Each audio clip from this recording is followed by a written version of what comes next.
comment ça a commencé, avec le service militaire et puis peut-être l'enfance, si tu veux commencer par Ouais, l'enfance ou par le truc, c'est que là, j'ai fait les classes à Vienne. Après les classes, j'ai fait encore 2 mois. Et ensuite, on est venu me chercher. Mais bon, c'est important, là, parce que là, la première base, je me retrouve là-dedans. donc est-ce que tu veux dire que c'est à ce moment-là qu'ils ont mis en place le programme 20 ans?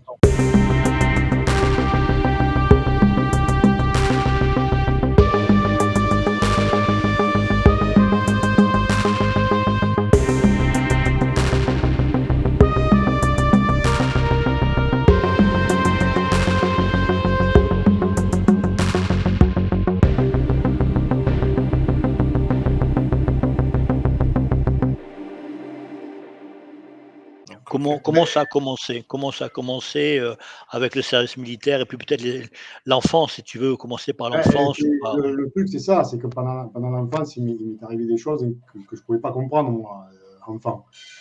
Et, euh, et c'est en posant des questions à ma mère qui ne collait pas du tout. Plus, bon, là, une difficulté d'enfance très difficile qui collait avec des situations je veux dire, voilà, hein, qui n'avaient rien à voir. Enfin, finalement, c'était lié, parce que je subissais les mêmes choses avec d'autres personnes, dans d'autres cadres, et la même chose que je subissais chez moi. Donc, il y avait quand même quelque chose de terrible, là. Et puis, je me suis retrouvé dans des endroits, dans des lieux qui n'étaient pas en France, sans le comprendre. Et quand je demandais à ma mère, maman, qui était encore vivante, heureusement, elle a pu me le dire, tu n'es jamais parti, tu n'as jamais quitté la France, je n'ai même pas parti en colonie. Donc, vu tout ce que j'ai vécu, bon, déjà, ça, c'était quelque chose.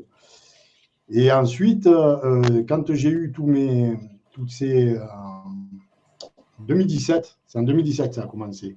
En fait, moi, j'ai eu en 2009, je me suis réveillé, je me reposais, puis d'un coup, j'ai eu toute la colonne qui était déglinguée, on ne sait pas pourquoi. Donc, un gros problème de santé. Et, donc, j'ai tout essayé. Bon, j'ai vu tous les grands spécialistes, ils ne comprenaient pas comment ça se fait qu'il y ait des affaires de travers, qu'il me manque un bout de hanche alors que je n'ai pas été opéré. Enfin, des choses comme ça. Oui, j'ai radio, ouais, j'aurais même pas pu faire l'armée, quoi, je veux dire, donc j'ai beaucoup souffert. J'ai été sous morphine pendant X temps, des années. Et puis finalement, c'est mon épouse qui me dit tu devrais faire une hypnose médicale. Mais moi, je ne croyais pas à tout ça, hein. Moi, j'étais quelqu'un de très plutôt fermé à tout ça, malgré des choses que j'avais vécues, des trucs que j'ai pu voir enfant, je les ai mis dans un coin. Pour moi, c'était, voilà, tout ça n'existait pas, c'était même pas la peine d'en parler. Ce que j'ai vécu, je me serais dit à moi-même, j'aurais dit, va te soigner, quoi. Va voir du tout. Bon, enfin, donc je fais l'hypnose médicale, qui n'a rien à voir avec une hypnose pour aller savoir une mémoire ou quoi. Non, non, c'était vraiment médical. Et la nuit même, ça a commencé. Et je me suis retrouvé projeté dans une pièce avec un militaire. La pièce était blanche, il y avait un militaire au fond, derrière un bureau. Et tellement j'ai été surpris que j'ai refermé mon esprit et je suis ressorti de là, en fait. Et j'ai plus essayé, je n'ai plus voulu dormir, quoi. J'ai dit, ça va recommencer, qu'est-ce que c'est cette histoire? Donc ça a commencé comme ça, en fait. Et quand j'en ai parlé à mon docteur, c'était un docteur de famille, hein, qui faisait juste la chose médicale, il m'a expliqué, il m'a dit que c'est comme un médicament. Il me dit, des fois, on donne un médicament à quelqu'un, mais ça soigne aussi autre chose. Vous me dites, ça a l'air vraiment concret, quoi. Pour lui, alors qu'il n'était pas là-dedans non plus, hein, je suis parti à la retraite, c'était pas du tout son monde, mais il voyait bien que c'était pas, voilà. Et puis j'ai eu des contacts télépathiques par la suite, parce que je voulais savoir ce qui se passait. C'est là où on m'a dit, mais c'est vous, on n'y peut rien, c'est vous qui avez choisi de devenir capitaine. Là, je me suis levé, j'ai cherché schizophrénie, qu'est-ce qui m'arrive, quoi. Et voilà, les choses se sont engrainées comme ça. Et j'ai fini par revivre ce qui s'est passé à l'armée, justement, parce que je me demandais quand, où, qu'est-ce qui s'est passé, quand, parce que je revivais des scènes militaires, des scènes où je me suis propulsé justement sur Mars, dans une armure, en train de tirer avec la mitraille de poignet. Alors ensuite, par exemple, ça c'est pareil, je vis ça toute la nuit, projeté, je reviens, je me dis, putain, mais c'est pas moi, ça, c'est pas possible. Et hop, je me retrouve sur le terrain en train de me battre. Et je me retrouve dans le lit, enfin, normal, quoi. Et j'arrêtais pas, épuisé. Et Et bon, mon épouse, elle pourrait témoigner, puisqu'elle m'a vu vivre un truc de dingue. Et donc, je regarde, à un moment donné, oui, bon, il est sorti la saison 2 de The Expanse. Bon. Et moi, c'était un produit Quoi? bien avant. C'est une série de science-fiction. Et là, il se trouve sur Mars avec des armures mécaniques, justement. Des armures, moi j'appelle ça armures mécaniques parce qu'il y avait des vérins et tout ça. Bon. Et je vois qu'il tire avec la mitraillette de poignet. Et là, ma femme le voit aussi, hein, parce que j'en avais parlé bien avant. Quoi. Je dis, mais c'est des trucs de malade. Je dis, mais ils savent, c'est pas possible. Comment c'est possible qu'ils ressortent ce que moi j'ai vécu avant que ça sorte, quoi. Tout à fait. Un truc de malade. Donc là, en fait, quand j'ai été à l'armée, il s'est produit. Alors, en quelle année est-ce que tu étais? 1990. Je faisais partie de la 82-02. Voilà. Donc, alors, explique un peu que tu as grandi à Marseille. Enfin, que tu as fait ton service à Marseille. Ben, ça, c'est après. C'est-à-dire que mon service, je suis parti à Vienne, du côté de Lyon. Hein. Oui, je connaissais pas loin de chez moi. Bon, voilà. Donc là, j'ai fait les classes à Vienne. Après les classes, j'ai fait encore 2 mois. Et ensuite, on est venu me chercher, à moi particulièrement, je ne sais pas pourquoi, alors que c'était dans le train. C'est-à-dire que les collègues passaient le super lourd pendant que moi, il a fallu que je redemande pour passer mes permis. Et ils m'ont envoyé à Montélimar. Et Montélimar, c'était un camp disciplinaire, je ne savais même pas. C'était fermé. Et pendant 2 mois, je ne suis pas sorti. Donc, c'était de l'ordre serré, tout le temps, enfin, des gardes, ça n'arrêtait pas.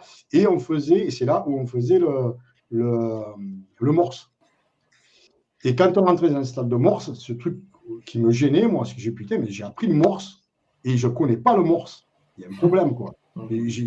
C'est pas possible. Et puis, j'ai fini par revivre cet instant où on n'était plus nous-mêmes. C'est-à-dire, il y a le morse, il y a le bruit, et puis on vient nous chercher, on est comme des robots. On suit, et là, on suit, on a une porte, on descend des escaliers en collimation, il y a une salle en sous-sol, et là commence l'entraînement. Voilà, après, c'est devenu comme ça, quoi. On allait là, et puis on suivait des entraînements sur des armures mécaniques d'ailleurs, pour apprendre à les manipuler, à évoluer sur des terrains qui ne sont pas stables, on va dire, enfin, apprendre à ne pas tomber, enfin, ce genre de choses. Beaucoup appris, beaucoup là-dessus. André, Donc, tu étais à Montélimar. Oui, c'était à Montélimar. Mais voilà, oui. Les officiers français, bien sûr. Ah oui, pour moi, c'était tout français, de toute façon. Après, le truc, c'est qu'on réalise qu'on n'est pas dans un état normal. C'est-à-dire, on ne peut pas prendre les décisions, on ne peut pas dire non, mais finalement, je n'y vais pas, ou qu'est-ce qui se passe? On le fait, ma foi, c'est tout. C'est un truc de malade. Est-ce qu'on vous donnait des médicaments? Moi, je ne me rappelle pas avoir pris des médicaments. On a eu des injections avant de partir, ça oui, mais des médicaments, je ne me souviens pas. Par contre, ce que je pense, c'est qu'ils mettaient ça dans la bouffe. D'accord. Parce qu'on était quand même, quand on est resté sur toutes ces années-là, par exemple, on n'avait pas de besoins, on va dire, de besoins sexuels ou choses comme ça. Et, donc forcément, ils mettaient quelque chose parce que c'est quand même bizarre. Voilà, c'est pas logique, quoi. Donc là, c'est par déduction, par contre. Ouais, ça, lui qui devait nous donner des trucs comme ça. Et donc, pendant ces 2 mois, c'est là où ça s'est passé, c'est-à-dire que c'est là où je parle de ligne temporelle, parce que pour moi, c'est plus juste ces 2 mois. Parce qu'ensuite, je me suis retrouvé là-dedans, quoi. Je veux dire, on a fini, je suis revenu à Vienne, et ils m'ont renvoyé à Marseille, un détachement, 5e RT à Sainte-Marthe. Et là, ma foi, j'étais comme un roi. Hein. On ne nous emmerdait plus. J'étais en plus avec l'adjudant-chef Belletti, c'était le plus haut gradé du détachement. Donc, lui, il allait à la buvette. Voilà, moi, je me faisais des tampons pour sortir avec un ami, Gonzalez, là, qui servait au bar. Lui, on faisait de la boxe à l'époque aussi. Hein. Moi, j'avais fait avant, mais après, quand je l'ai trouvé, il a dit on fera ensemble. Et puis, donc, je suis allé au Boxing Club de Saint-Louis. Je ne sais pas si si tu connais Saint-Louis ou si quelqu'un connaît Marseille. Bon. Je connais un Marseillais, je vais lui demander, le club Saint-Louis. Je vais Oui, demander à oui, oui, ouais, de toute façon, l'entraîneur s'appelait Roger. Alors, bon, normalement, c'est connu. Voilà, donc, puis je rentrais, je me faisais, avec Gonzalez, il les faisait payer un peu plus cher à la buvette, là, au gradé. Et puis après, il me donnait gratuit. Enfin, bref. Et puis moi, je faisais des tampons et on sortait tous les deux. On rentrait à la maison. Donc, ça a été le reste de l'armée a été la colonie de vacances. Et ça aussi, c'est pas normal. Parce que pourquoi on m'a fixé la paix, une paix royale, quoi. Je partais, je rentrais. Voilà. À l'époque, je volais des mobilettes. J'arrivais avec pas la même mobilette. Ils me voyaient arriver. Ils me disaient, oh, Suzanne, comment tu viens le matin il me dit, avec quelle mobilette? Fais attention. Hein. Alors, il m'avertissait. Moi, je faisais gaffe. Mais j'avais aucune sanction. J'avais aucune sanction. Je ne vois pas bien. J'ai ça à l'envers en plus. Donc, du coup, Ah, pardon. C'est le Boxing Club Saint-Louis-Marseille, 8 boulevard Denis Papin. Ouais, c'est au Boxing Club. Moi, je sais que c'est le Boxing Club de Saint-Louis. Le boulevard, je ne m'en rappelle pas. Et c'est aux Égrades, quoi. Il y a un truc sur Marseille, donc tu dis va. Mais de toute façon, si tu regardes, moi, j'ai fait une dizaine d'années de boxe au Stade Vallier avec Barba à l'époque. Le Barba père et fils, ils ne doivent même plus y être, quoi. Mais il y avait le club à Vallier. Si tu cherches, tu vas le trouver, c'est obligé. On prépare déjà l'interview avec le docteur Salah parce qu'il va te cuisiner, je pense. Il a cuisiné Tony Rodrigue 1 an et demi. Enfin, non mais, après, moi, comme je dis, le truc, c'est que tout ce qui m'est arrivé, je les ai notés, mais c'était décousu, ça arrivait décousu. J'avais des souvenirs d'enfance, puis j'avais des souvenirs. Alors, c'est beaucoup d'entraînement. Beaucoup aussi de reconnaissance de terrain. Plus que de bataille ou quoi que ce soit. Le plus, c'était ça. Voilà, donc ça s'arrêtait pas. Mais j'en ai eu. Attends, s'il te plaît, André, s'il te plaît. Excuse-moi de t'interrompre, hein, mais c'est pour aider, c'est pour Ahmed, parce que moi j'ai des repères dans ce que tu me dis, d'accord? Mais moi j'ai l'histoire de Tony Rodrigue, donc je vois tout de suite le parallèle. Oui, mais quand même. Moi, c'est d'autres. Écoute-moi, André, je voudrais que tu dises à Ahmed comment s'est passé pendant le service, que ce soit à Montélimar, je crois que c'est l'unité de signal, de morse, quand tu as eu le bruit strident et que tu as perdu connaissance. Est-ce que c'est à ce moment-là que vraiment ça a commencé?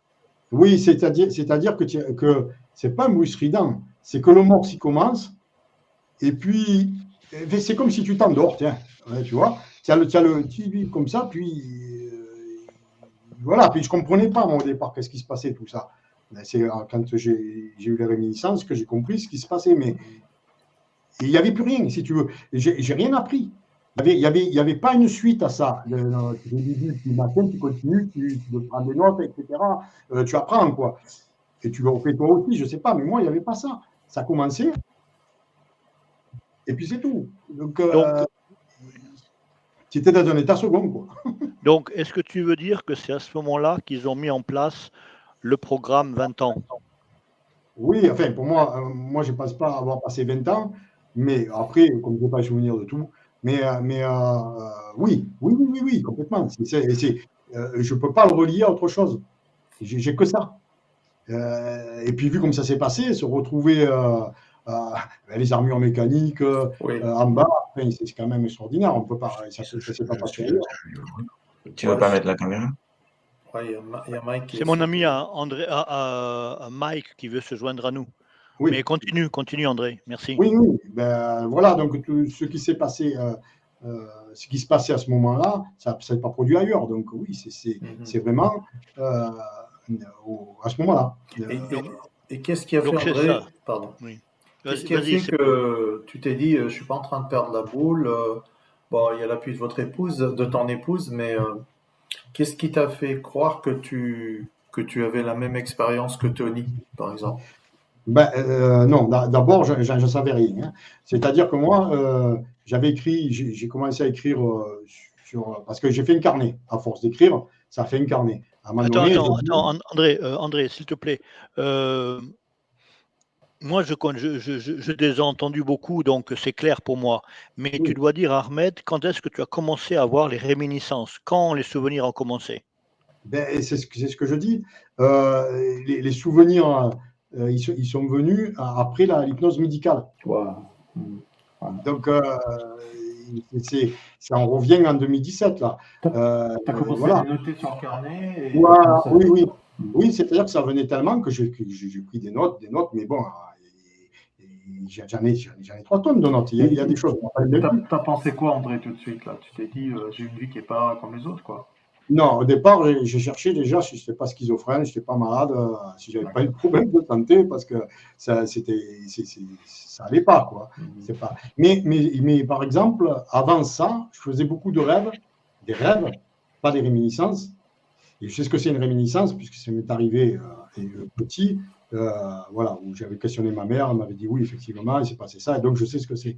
Mais je faisais des rêves de militaires tout le temps, de guerre, mais pas de marche ou quoi que ce soit. C'était tout le temps de guerre militaire, tout le temps. Et, moi, ma belle-fille me disait, mais c'est que c'est pas normal que tu rêves tout le temps de ça. Et moi, c'est des rêves, c'est rien. Ça, c'était avant. Donc déjà, il y avait quelque chose sûrement de tout j'attends, je ne sais rien. Et le déclencheur, ça a été l'hypnose médicale. Parce que moi, c'était pour les douleurs, en fait. Hein. Ça n'avait rien à voir avec se rappeler ce genre de choses. Voilà, donc moi, quand c'est venu, j'ai commencé à chercher si je n'avais pas un problème mental, parce que, puis en plus, quand on a commencé j'ai eu des échanges, on va dire ça, télépathiques, là, c'est pire, quoi. Je veux dire, on va chercher, je suis schizophrène, qu'est-ce qui m'arrive? Donc j'ai consulté, j'ai vu mon docteur, j'en ai parlé. Alors déjà, il m'a rassuré sur le fait que, bon, je n'avais pas de problème. Tu peux nous parler avec l'accord de Jean, si dans la chronologie, brièvement, hein, ce message télépathique et puis la séance, la séance d'hypnose régressive. Tu as des souvenirs? J'ai pas fait de séances régressives. J'ai eu fait de la. Bon, bonjour. Bonjour Mike.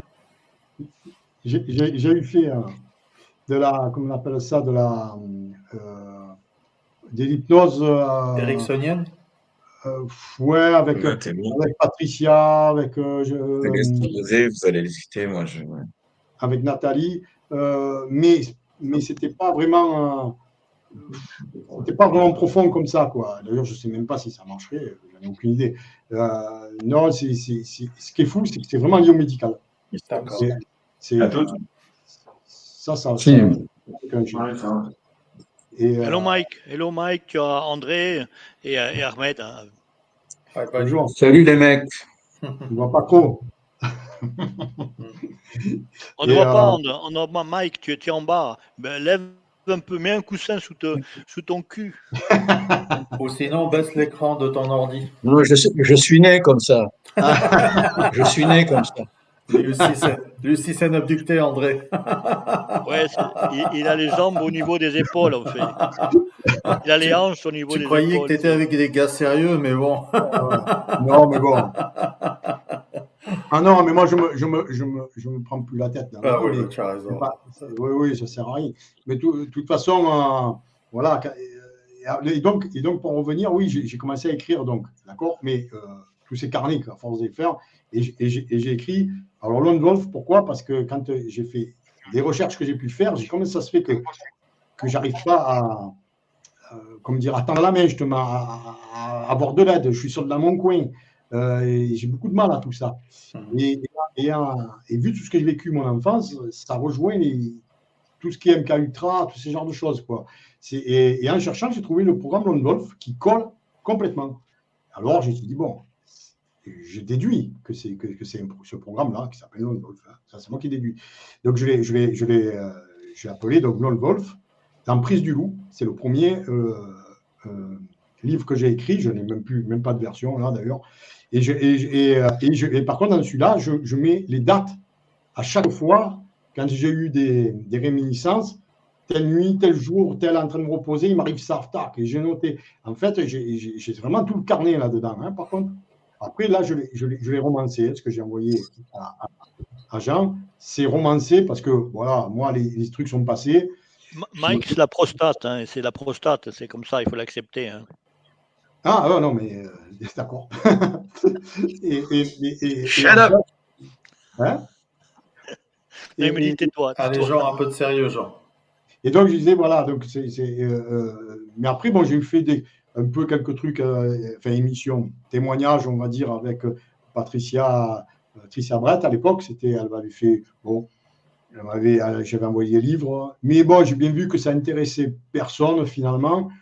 Doucement, moi, j'ai déjà quelqu'un qui n'a pas trop envie de me mettre en avant. Et là, c'est ces gens qui ne m'appelaient pas. Bon, moi, ok, c'est lui qui me dit, bon, chaîne, tout ça. Parce que j'ai du mal, moi, à faire tout ça.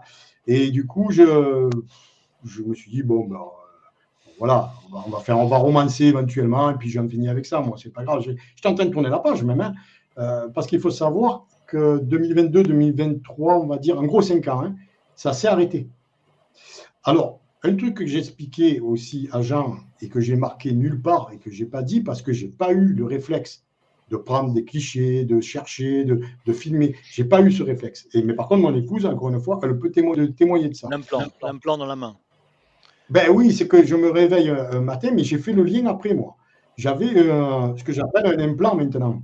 Parce que j'avais dans la main, ici, là, ça faisait une bosse, quelque chose qui était dedans, mais qu'on ne sait pas où il est rentré.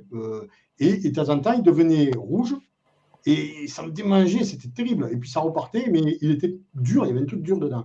Donc j'ai montré au docteur. J'ai dit, c'est quoi un kyste?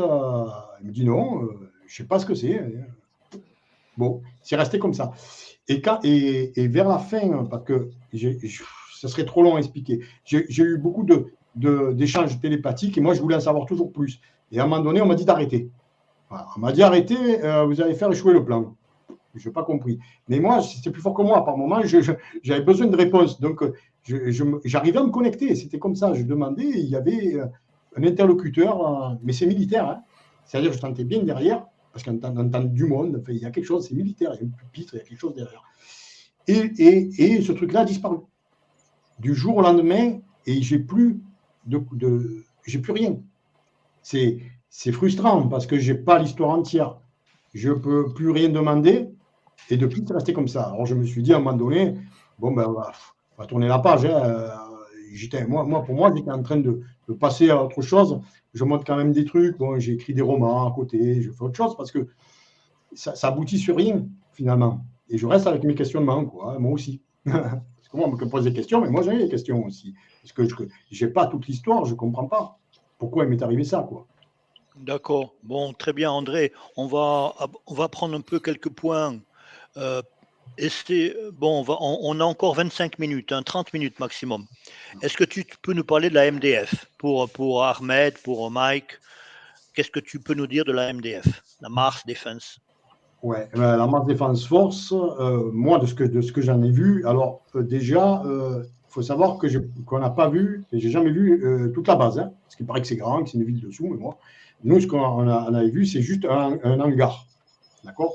On nous a amené là-bas pour faire, je dirais encore une fois, des classes, finalement.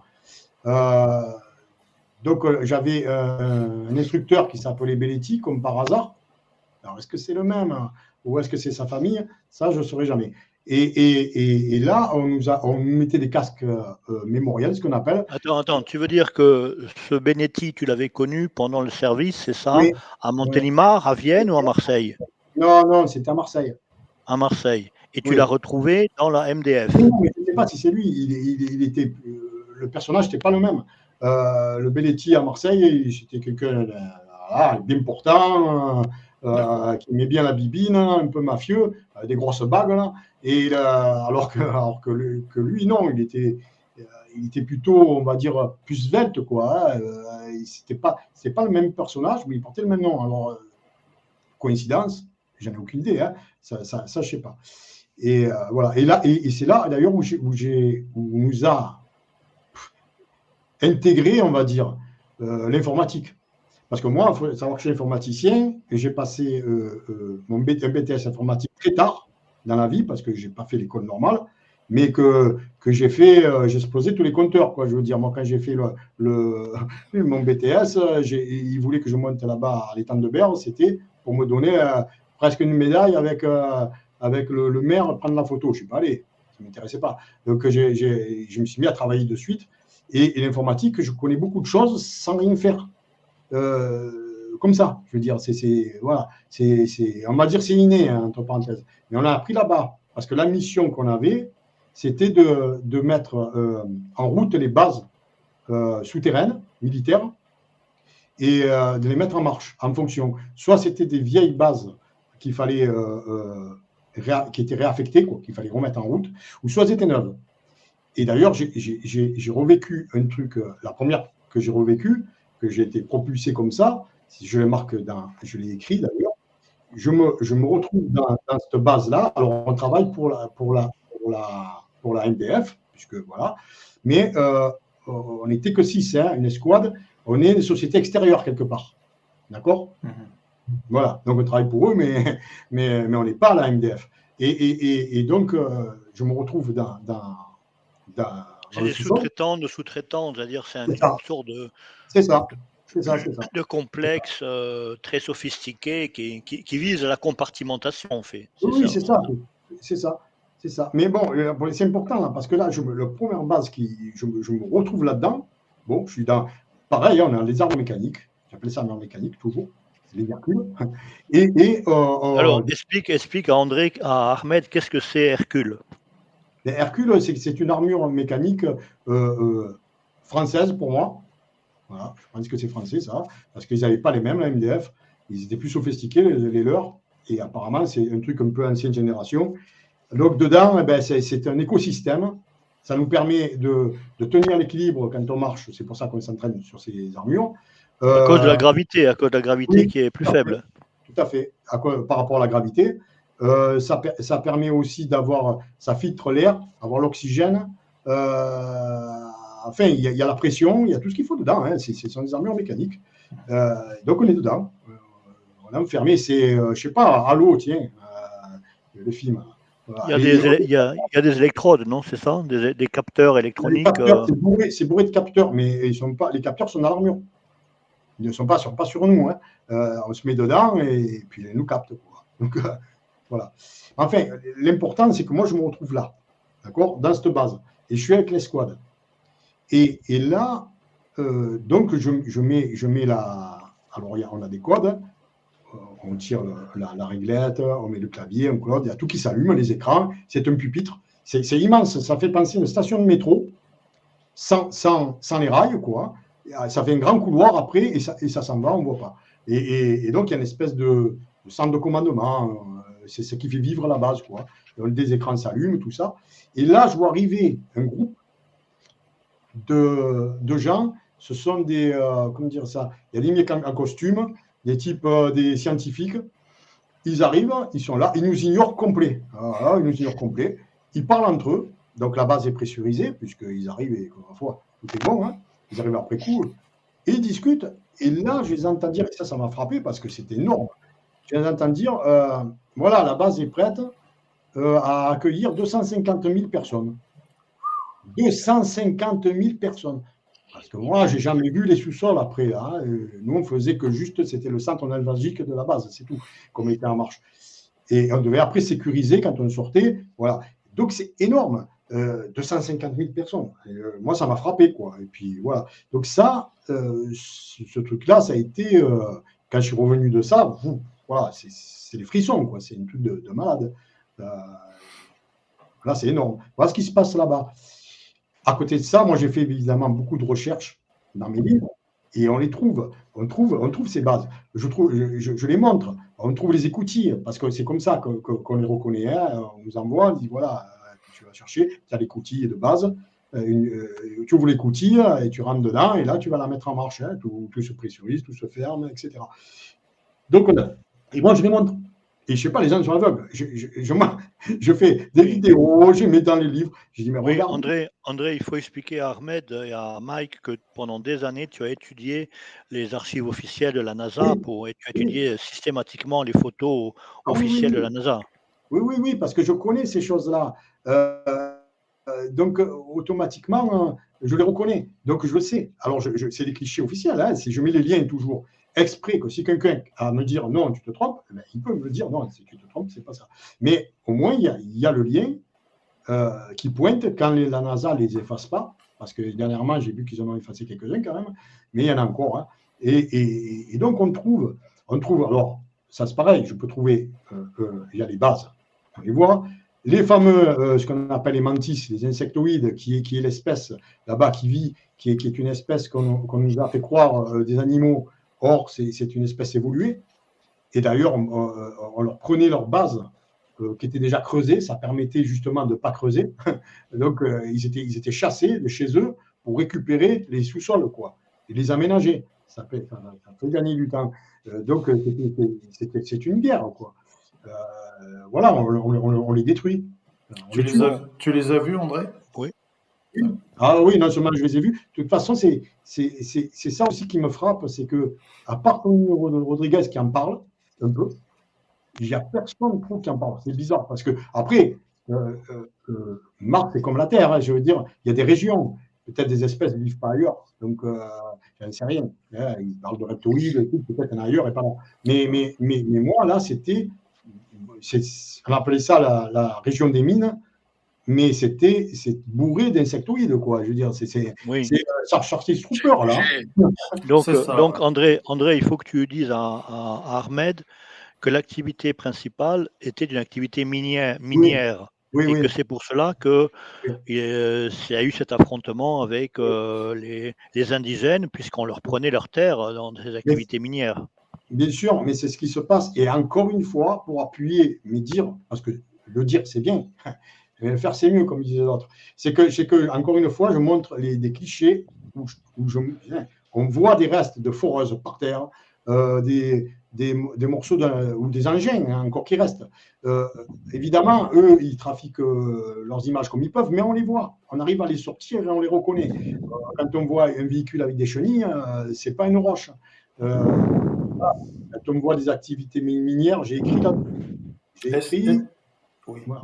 Est-ce que tu as eu vent pour qui il faisait ces travaux d'exploitation minière? Est-ce qu'il y a des corporations? Qui est au-dessus de tout ça? Alors, moi, de ce que je sais de mes recherches, c'est la MCC, la Mars Colony Corporation. Donc là-bas, c'est occupé. Hein. C'est pas pour rien si Pasquet, là, il vient de se dégonfler en disant non, mais il ne va pas y aller. Donc, il sait très bien qu'il ne va pas y aller. Donc, eh bien non, c'est pas possible. Qu'ils y aillent, ils verront bien ce qu'ils Tu me rappelles un film où il était dans l'espace et il y a un ovni qui passe à une vitesse fulgurante et il cache la caméra désespérément. Je ne sais pas si tu l'as vu. Voilà, je n'ai pas vu, mais tout ça ne m'étonne pas. Moi, je ne suis pas étonné par tout ça, parce que voilà, j'ai tellement vu. Tu peux les décrire, tu as lu le livre que j'ai traduit de Tony Rodriguez?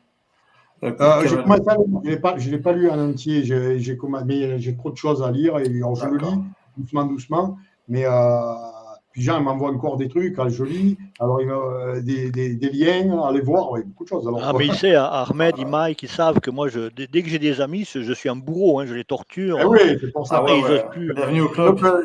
J'étais en train de le lire et je vais continuer, mais là, je m'étais arrêté. Je voudrais poser une petite question, s'il vous plaît. Mike. J'ai cru comprendre que les mantis, là, c'était les créatures les plus évoluées et que c'était des créatures très cool, c'est ça? Très cool, non, je ne dirais pas ça. Il ne faut pas les emmerder. En fait, ce sont des pas les emmerder, c'est ça. Oui, c'est comme l'heure de l'apéro à la canebière. Hein. Ils sont gentils, oui. Mais pas...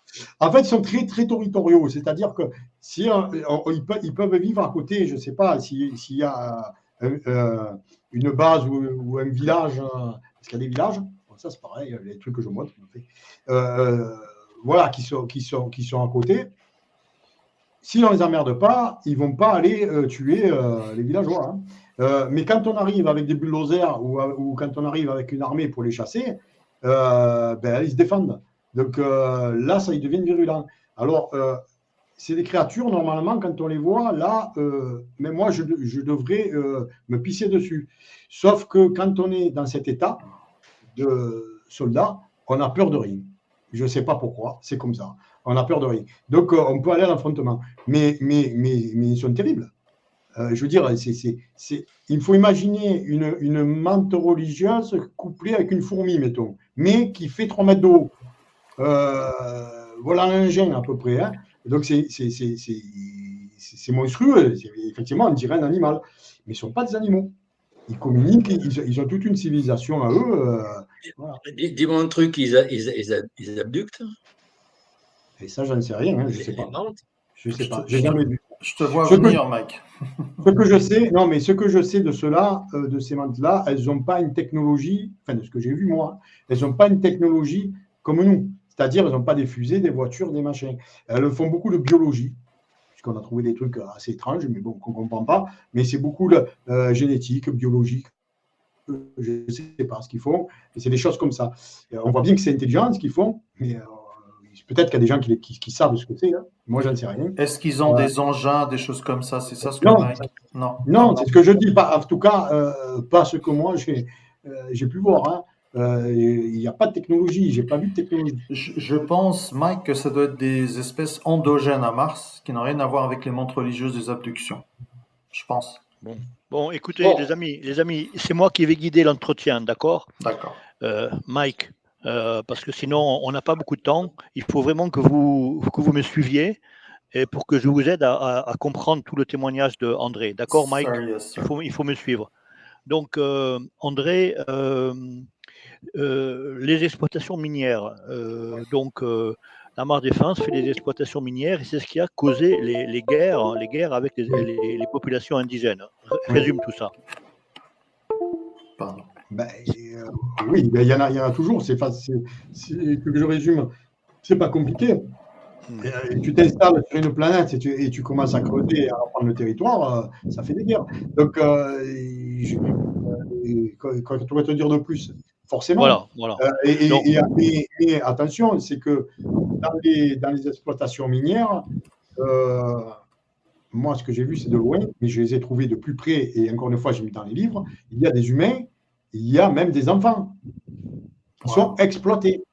Donc, ah oui, et nous, on les a bien vus, mais encore une fois, ce n'est pas dans un état de raisonnement normal. C'est-à-dire, tu pourrais te dire, putain, qu'est-ce que c'est, je vais les sauver, mais non, c'est comme ça. Et toi, tu fais ton job. Voilà, c'est tout. Tu es une machine, en fait. Hein. Alors, tu me tends la perche au niveau des personnes qui étaient là-bas. Est-ce qu'il y avait d'autres nationalités que... Parce que là, tu ne parles pas de nationalité. Non. En fait, ce qui se passe... Oui, parce que alors c'est Arias Prime, là, parce que moi, voilà, c'est ce qu'on m'a dit. Alors ça, par contre, je l'ai eu par télépathie. J'ai demandé où c'était, et Arias Prime. Bon, donc, OK. Donc, là-bas, c'est US. On est d'accord? C'est une base militaire US. Donc, c'est américain. Bon. Mais nous, on était un détachement. Ils nous ont foutus dans une base, dans une montagne, là, enfin, c'est une grotte, moi j'appelle ça même, hein, tellement, avec des alcôves pour dedans, c'est vraiment, comment dire ça, pourri, quoi, je veux dire, un truc, voilà, on était 6, et puis c'est tout, de toute façon, on ne met pas plus de personnes dedans, et on a vécu là. Donc, je n'ai pas vu plus, je n'ai pas eu de contact autre. Donc, je ne sais pas, il y a sûrement d'autres nationalités. S'il y a des Français, il doit y avoir. Ça corrobore ce que dit Tony. Hein. Ah, d'accord. Oui. André, là, Ahmed te dirige sur un point important, mais il faut que tu développes le point qui était évoqué juste à ce moment-là, juste avant qu'il te pose la question. Le point que tu as évoqué, ce sont les populations d'ouvriers dans les mines. Oui. Ce que tu évoquais. Fais-nous un peu retour là-dessus, ces populations humaines, etc. En fait, il y a des gens qui sont là depuis longtemps. Il y a des générations qui sont là depuis, je ne sais pas, le début du siècle dernier, et donc qui sont habitués, on va dire aussi. C'est-à-dire que quand on est dans les... Alors là aussi, j'ai fait des vidéos pour essayer de montrer ça, mais bon. Quand on est dans les fonds des cratères, ils sont très grands, d'accord? Un cratère, quand on est à l'intérieur, Un grand cratère, on ne voit même pas qu'on est dans un cratère. Il faut aller jusqu'au bord pour voir la falaise. Bon. Donc, ce sont des trucs qui sont très profonds. Et quand tu as un cratère qui fait, je ne sais pas, 3000 mètres de profondeur, il faut savoir qu'on a une pression au fond. Et quand on est à l'équateur, avec la pression plus la chaleur, il y a des plantes, je les ai montrées. Voilà, donc il ne faut pas croire qu'il n'y a pas de plantes là-bas. Il y a une végétation. Selon où on est, la végétation est très pauvre. Selon où on est, moi, on a visité des endroits où c'était plutôt riche. Même. Mais bon, là où j'étais, où on a fait on va dire la région des mines, il n'y avait pas beaucoup, mais il y en a. Donc il y a une pression. Ce que je veux dire, c'est que ces ouvriers-là, ils peuvent être à l'extérieur sans combinaison. Alors que nous, on ne peut pas. On n'est pas habitué, on n'y arrivera pas. C'est comme si demain, je vais en haut de l'Everest, là, sans rien. Alors qu'il y a des populations qui, eux, ils y vivent en hauteur, et puis voilà, ils y arrivent. C'est un peu pareil, finalement. Donc, tu veux dire que c'est une évolution génétique de génération en génération? Oui, c'est ça. Ils sont habitués, ils vivent là-dedans. Alors, pour eux, c'est normal. Mais ce sont des ouvriers, tu dis, ce sont des ouvriers forcés, si on peut dire. Oui. Des esclaves, quoi. Oui. Ils sont là depuis combien de générations, tu dirais? C'est plusieurs générations. Moi, je sais qu'on a eu des contacts avec des martiens de troisième génération, mais c'est sûrement plus vieux, quoi. Donc, il se peut que ça date de la Deuxième Guerre mondiale ou après la Deuxième Guerre mondiale. Oui. Bien sûr, c'est obligé. Parce qu'on ne peut pas, je ne pense pas qu'on puisse s'habituer à un environnement comme ça aussi facilement, quoi. Donc, il faut du temps. Tu dis qu'ils sont pâles, c'est des hommes et des femmes qui sont assez pâles, c'est ça? Oui. Enfin, ce qu'on a vu. Hein. C'est-à-dire que là, il ne faut pas tout mélanger parce qu'on a fait des. Là, ce que tu évoques, c'est quand tu nous faisais faire des reconnaissances de terrain. C'est-à-dire qu'il fallait qu'on connaisse un peu tous les environnements. On était un peu du côté un peu plus dans le nord, un peu plus. Mais c'était pour après, c'était juste pour connaître ces environnements. Et là, oui, on a eu ce contact avec. Alors, ils vivaient dans des. Ce qu'on appelle les chlorodites, là, les maisons chlorodites. Enfin, bref, c'était voilà, comme ça. Et eux. Quelle est la température dans ces environnements? Disons que ça tourne une vingtaine de degrés, un truc comme ça, quand même, au plus chaud. Mais la nuit, ça gèle d'un coup. Donc tu vois, Ahmed, c'est tout à fait contraire à tout ce qu'on nous dit officiellement. Oui. Il y a des environnements avec une température qui est tout à fait compatible avec le système biologique. Oui. Mais alors, encore une fois, sur ma chaîne, j'ai posté une vidéo il n'y a pas longtemps où c'est pas que moi qui le dis, je reprends aussi des scientifiques, des gens qui ont parlé et qui expliquent qu'on peut avoir des températures de plus de 30 degrés à l'équateur. D'accord ? Tout ça, c'est expliqué. Donc, oui, mais par contre, on a des changements brutaux.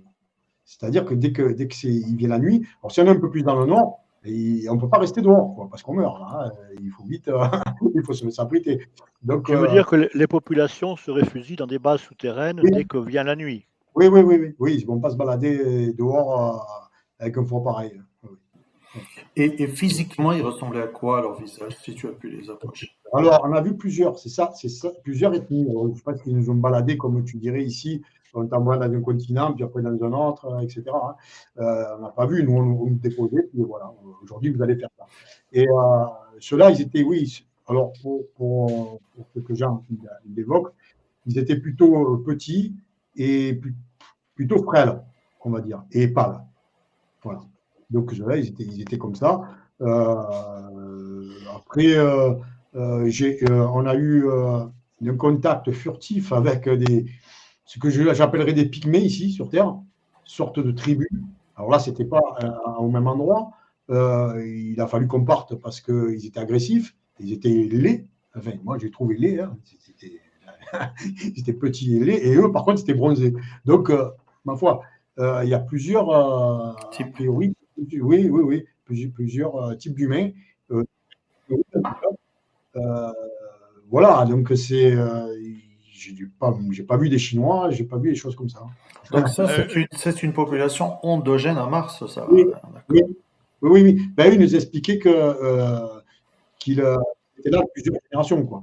Mais qui venait de la Terre à la base, quoi. À la base.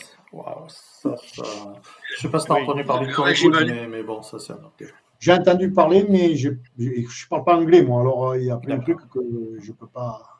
Oui, André. Le régime alimentaire, par exemple, de ces ouvriers-là. Ça, je ne sais pas. Moi, je peux parler d'une autre.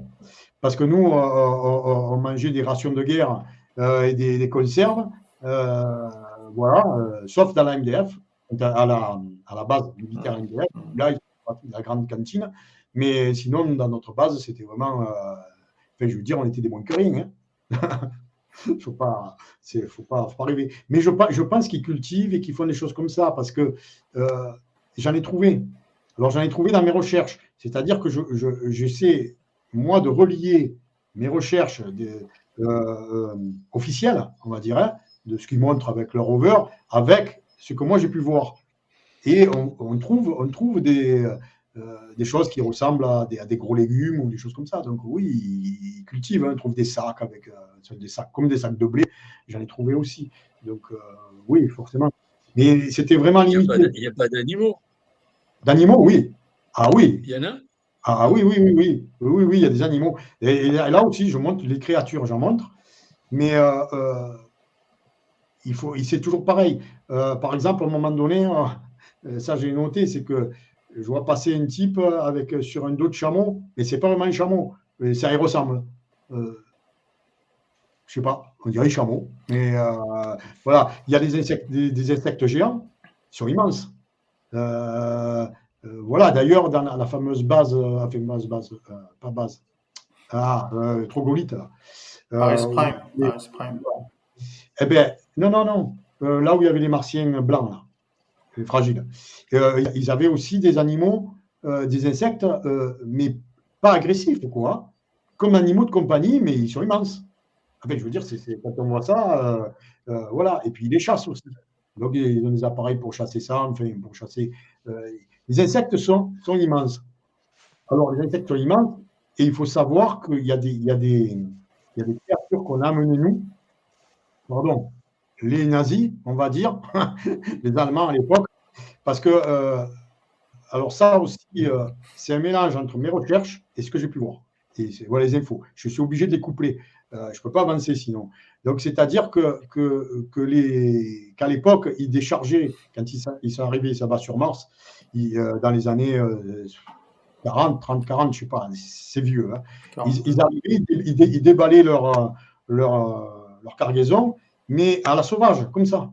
C'est-à-dire qu'ils faisaient attention à rien. Ce qui fait qu'ils trimballaient des insectes venus de la Terre, des araignées, j'en sais rien, moi, des rats. Bon. Et ça, moi, je les ai trouvés. On a des rats géants, parce qu'ils sont adaptés. Ceux qui se sont adaptés, en fait, qui ne sont pas morts, sont devenus gigantesques. Et on a des araignées qui sont immenses. Des araignées, je ne sais pas, qui vont faire 2 mètres, 2-3 mètres. Elles sont immenses. Et on les voit. Et enfin, on les voit, ils les cachent dans les clichés, mais on les voit, j'en ai sorti. Donc, voilà, c'est pas. Et ça fait du mal à la faune et aux martiens eux-mêmes. Quoi, parce que alors là, tu corrobores ce que Corey Good a dit. C'est exactement ça. Ouais. Bon, d'accord.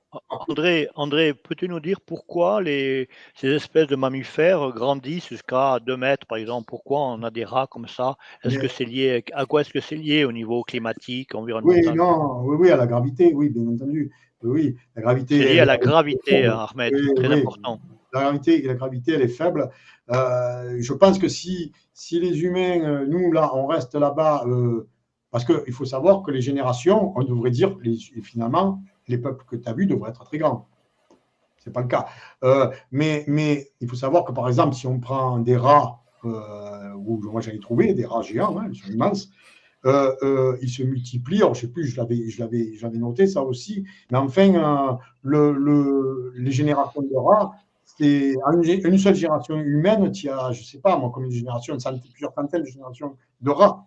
Donc, ce qui fait qu'en 30 ans, c'est passé des milliers d'années pour l'homme chez les rats. Donc, ils vont devenir très gros. Nous, si ça doit arriver, il faut longtemps, il faut très longtemps. C'est pour ça qu'on n'est pas prêt de voir des géants, humains géants sur Mars. Hein. D'accord.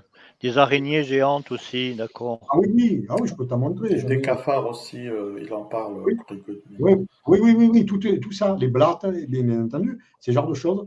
Mais on en voit. J'en sors. Moi, des clichés, j'en sors. Je les montre. Oui, une question, quelque chose que tu m'as expliqué, et là tu vas le redire à Mike et à Ahmed, tu m'as expliqué que ce que je t'ai demandé, mais pourquoi est-ce que les choses ne se décomposent pas Ah oui. Et pourquoi est-ce que tu es sûr de pouvoir retrouver des éléments d'exosquelette suite à des guerres ou des éléments biologiques, par exemple, et que tu m'as expliqué que c'est à cause de la raréfaction de l'oxygène. Oui, c'est ça. Ça va. Écoute bien, Ahmed, ça c'est très important. Ben oui, parce que quand tu as une dépouille qui est sur Terre, mettons, c'est l'oxygène qui fait que ça va vite se détériorer, et puis et du coup, ça va apporter plein de bactéries, ça va aller encore plus vite. On appelle l'oxydation qui est une corruption. Sur Mars, il y a un taux d'oxygène qui est beaucoup plus bas. Et donc, du coup, les choses restent beaucoup plus longtemps, sans compter que justement, tu as un climat, selon les latitudes, c'est très froid tout le temps, et puis c'est très froid la nuit, donc ça va encore plus ralentir la décomposition des choses. Ce qui fait que ça reste très longtemps. On peut voir, c'est pour ça qu'on les voit encore. Hein. Il y a des trucs au milieu de l'année, ils sont encore là. C'est une sorte de fossilisation, alors, si on peut dire. Oui, bien sûr. Les choses restent. Bon, on a encore 1 ou 2 minutes avant de libérer Ahmed et Mike. Qu'est-ce que je veux dire? Un dernier point que je voudrais que tu évoques, c'est les conflits entre des éléments des éléments militaires que tu as décrits contre la MDF, contre les objectifs d'éradication des populations indigènes liées à l'exploitation minière, quand des éléments ont refusé de participer à cette éradication totale. Juste avant que tu répondes, j'ai omis de parler des nazis, et c'est très bien que tu en parles, toi, même si tu as déduit de toi-même. Oui. Ben oui, en plus, on trouve des choses, des casques militaires, des trucs comme ça qui sont. Enfin bref, on en voit des trucs. Hein. Il y a pas, on voit bien les traces. Donc, oui, en fait, ça, tu évoques un événement qui est terrible. C'était terrible. Et ça, c'était pas parce qu'ils ne voulaient pas aller creuser, je ne sais pas quoi. C'est qu'ils ont été. En fait, à ce moment-là, il y a eu une guerre. Des insectoïdes ont voulu reprendre leur territoire, ce qui est logique finalement. Hein. Donc, ils ont attaqué des bases. Donc, il y a une guerre ouverte, de grande ampleur qui s'est. Voilà. Et donc, à ce moment-là, nous, on nous dit voilà, vous allez. Alors, ce n'était pas toute l'escouade, mais on était 3 ou 4, oui. Il nous dit voilà, vous allez accompagner accompagner la MDF, on va dire, ils étaient une trentaine quand même, avec des camions, et ils transportaient des villageois. Et en fait, ce qui s'est passé, c'est que. Des villageois, c'est-à-dire des travailleurs forcés, quoi. Non, pas forcément, c'était des villageois, je ne sais pas. C'était des villageois de Mars, voilà, des Martiens. Alors, forcément qu'ils devaient aussi être servir là-dedans, mais moi, ce que je sais, c'est que voilà, on les transportait. Et là, en fait, ils se sont arrêtés à un moment donné dans une espèce de champ, on va dire. Voilà, on s'arrête. Ils les font descendre. Et là, ils commencent à les accuser on disait, voilà ce qui arrive aux traites qui avertissent l'ennemi insectoïde de nos intentions. Parce que comme ils vivent ils vivent bien normalement, voilà, il n'y a pas de. Alors, du coup, ils ont été accusés de ça, à raison ou tort, j'en sais rien. Et là, ils ont commencé à les tuer. Voilà, donc. La MDF a commencé à tuer les villageois. Oui, tout à fait. Oui. En fait, c'était une extermination. Et là, alors que moi, j'étais programmé normalement pour obéir comme ça, je ne pouvais pas faire ça. Ce n'était pas dans mes attributions, de toute façon. Donc, j'ai tiré un collègue derrière un camion, et on s'est mis à viser les mecs de la MDF eux-mêmes, alors à tirer nous dessus.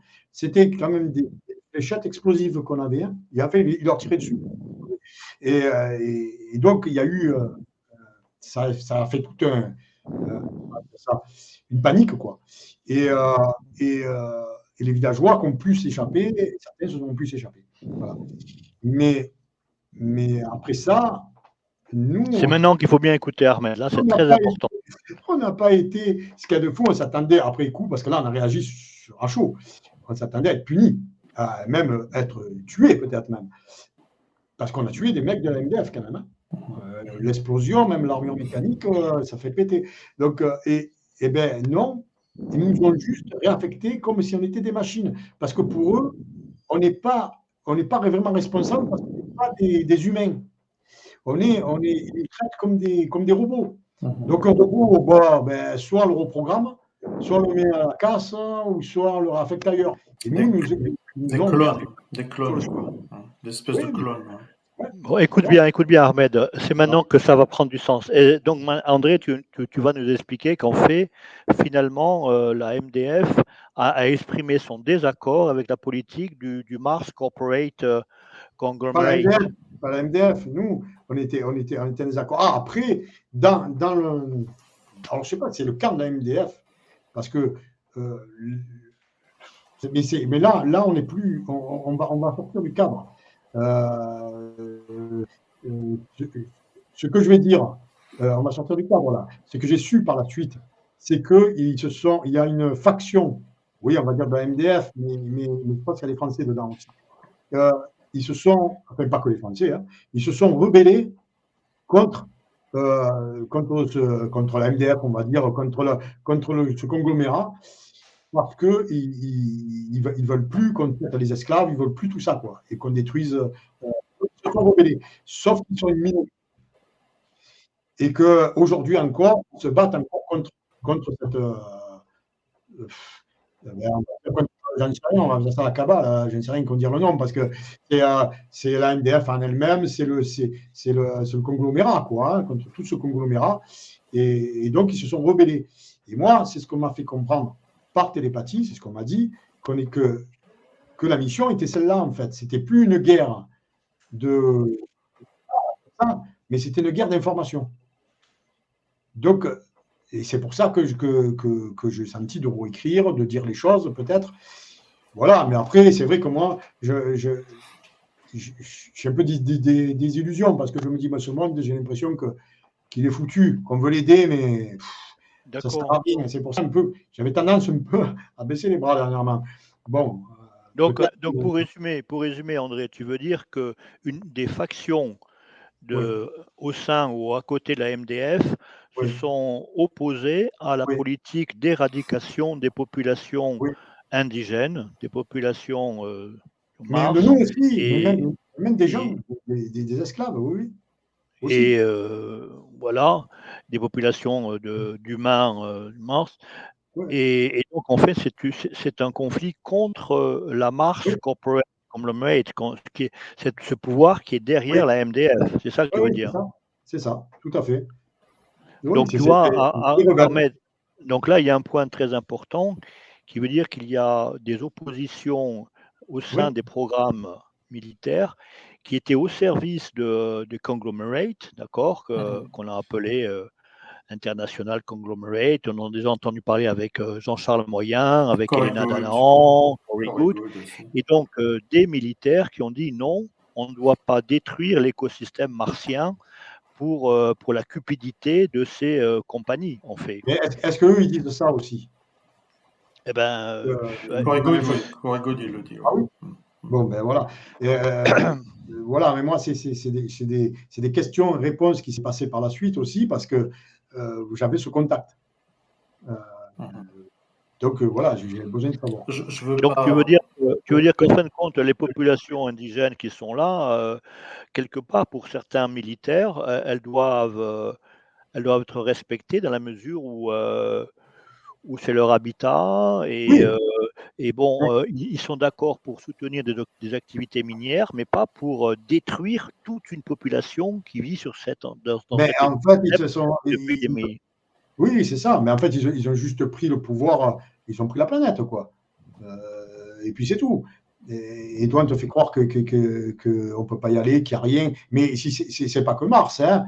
Moi, j'ai fait d'autres recherches qui corroborent d'ailleurs ce que j'avais vu sur Tony Rodriguez, par exemple, sur CRS. Il parle de mines. Et moi, et par le biais, encore une fois, des clichés de la NASA, encore une fois, enfin bref, je trouve les mines, j'en trouve une en tout cas. On voit bien que ce n'est pas fait toute seule. Donc, ce qu'il dit, c'est vrai. Quand il parle du Pentagone sur la Lune, je l'ai trouvé. En plus, n'importe qui peut la trouver. C'est marrant, c'est que mettre tout devant les yeux des gens ne voient rien.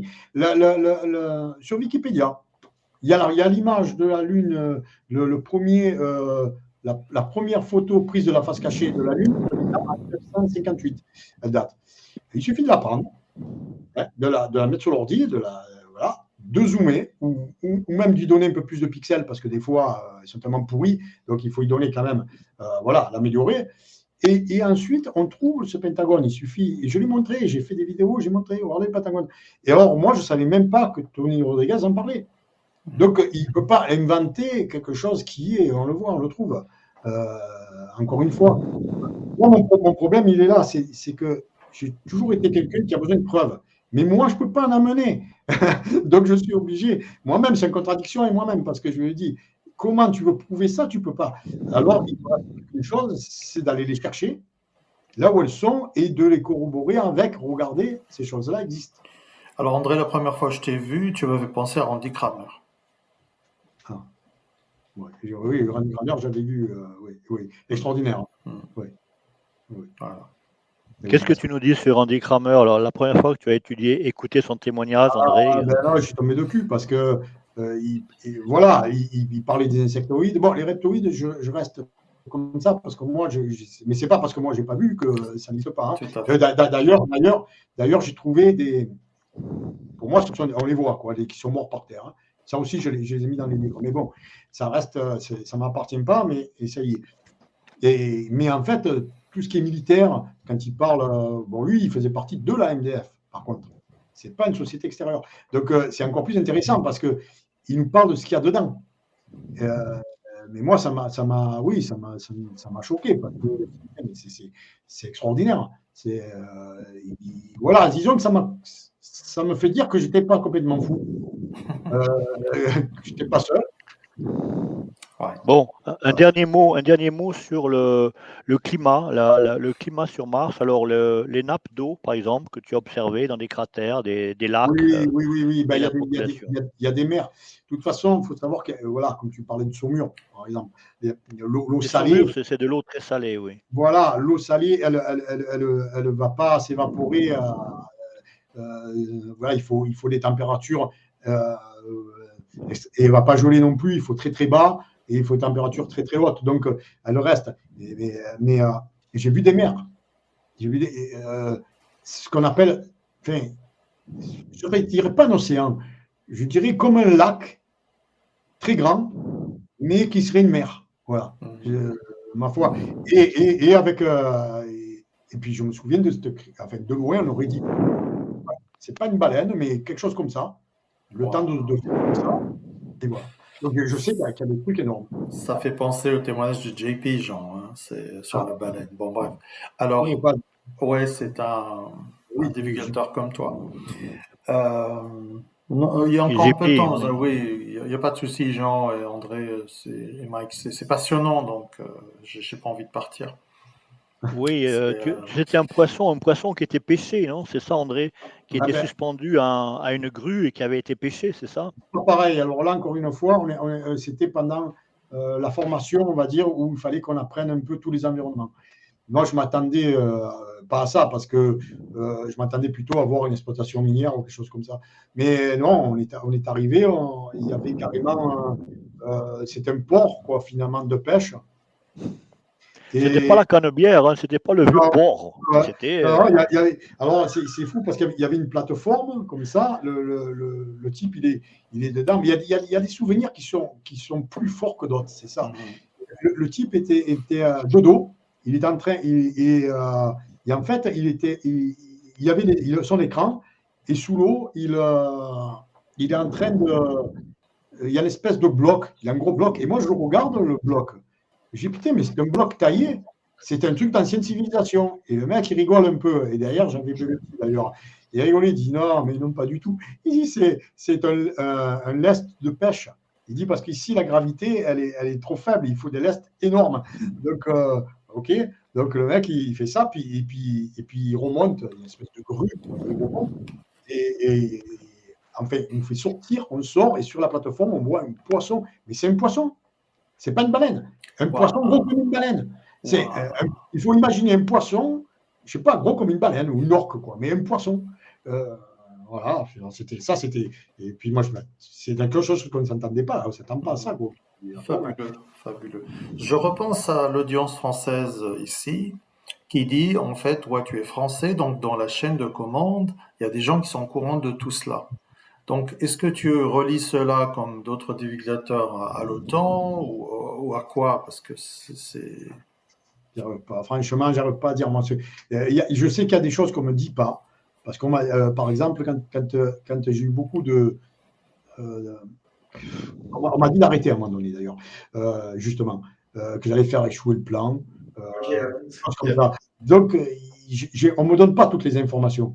Parce que ce que je pense, moi, c'est que, et ce qui me fait comprendre, c'est que nous, ce qu'on sait, s'ils nous en disent trop, l'ennemi, on va dire, le sait aussi. Et donc, il y a des choses que je ne sais pas. Je ne peux pas le relier. Pour moi, c'est vraiment quelque chose... oui, c'est militaire, c'est sûr. Est-ce que c'est l'OTAN ou c'est quelque chose qui est au-dessus, qui est à côté? Je ne sais pas. Je n'arrive pas à dire. Je ne peux pas répondre à cette question. Il y a beaucoup de questions qui me restent, moi aussi. Est-ce que sur place, tu as vu d'autres extraterrestres ou pas? Non, j'ai vu, à part les insectoïdes qui paraissent extraterrestres, finalement, qui le sont, puisqu'on n'est plus sur Terre, et les martiens qu'on nous a montrés, tout le reste, c'est du matériel, des chars d'assaut, oui, j'en ai vu, et j'en ai sorti là aussi, on les voit, on en voit. D'accord. Chars d'assaut, des trucs militaires. Et au niveau des nazis, des officiers, des... Non, je n'ai pas vu de gens comme ça. Juste des casques. Oui, par terre, oui, on trouve des restes. Mais non, je n'ai pas vu ça. C'est-à-dire que nous, on nous a confinés quand même. Hein. Donc, on était confinés dans cette base la plupart du temps. Et c'était que ça. Et on sortait juste pour aller mettre les bases en fonction, quoi, finalement, et les sécuriser. Donc, le principal travail, c'était ça. Et quand on ne faisait pas ça, on s'emmerdait ferme voilà, donc je peux pas, malheureusement, il y a des choses que je peux pas dire oui, ça, je sais pas. Bon, je suis un peu étonné il y a une technologie qui n'est pas très évoluée. Enfin, on parle pas d'atomes, on parle pas de robots, on utilise des esclaves au lieu de robots. Oui, je sais pas. C'est spécial, quoi. Il y a sûrement de la technologie qu'on n'a pas vue, hein, j'en ai aucune idée. Mais ce qui est sûr, c'est qu'il y a des esclaves. Est-ce qu'il y a des robots là-dedans? Je ne sais pas. On ne parle pas d'atomes, jamais. D'atomes? Pourquoi des atomes? S'il y a des guerres entre eux, il y a des problèmes qui pourraient se régler. J'en sais rien. Nous, on se battait, on avait des fusils Gauss à impulsion électromagnétique, ça oui. Donc il y a de la technologie. On a la technologie des armures. Et puis quand on voit des chars d'assaut, on peut dire que c'est de la vieille technologie finalement. Et pourtant, oui. Enfin, après, attention, moi, c'était en 82. Les lignes temporelles qui bougent, qu'est-ce que j'en sais, moi? Si ça se trouve, c'est plus loin dans le temps, et j'en ai aucune idée. Moi, je peux juste parler de 82. Pour moi, ça commence à 82, ça serait terminé à 91. Mais ça, c'est ce que moi, je calcule. L'utilisation d'esclaves, ça pose beaucoup de problèmes. Il faut quand même les nourrir, il faut qu'ils vivent pour faire le boulot, alors que des robots... oui, mais c'est sûr. Mais vrai, comme ils ont des villages, je pense qu'ils se nourrissent tout seuls. Hein. Ils les amènent juste travailler. C'est tout, quoi. Je pense que les armures aussi peuvent nourrir les soldats pendant des jours. Oui, oui, tout à fait. Alors, mais ça aussi, je l'explique, parce qu'en plus, c'est tout un système qui est un peu dégueulasse, on va dire, quand on y pense, parce que ça recycle déjà tous les déchets. Ouais. Donc, voilà. Ça sert aussi de biocarburant, on va dire, pour l'armure, au niveau de la batterie. Et puis, ça nourrit aussi, donc on a alors ça, c'est si on part longtemps, quoi. Ça permet de renourrir par des pipettes et de boire aussi. L'urine est recyclée, et tout est recyclé, quoi. C'est vraiment des enfoirés, parce qu'ici, il n'y a rien de ça. C'est tout pour Alors, on peut trouver un prototype de ces armures-là en Russie, parce que les Russes ont montré je vais montrer celle-là, la Rakai, un truc comme ça, un homme peu, où étonnamment, on retrouve tout un biotope dans l'armure. Et elle existe. Hein. Je l'ai mis dans mes livres, hein, de toute façon. Hein.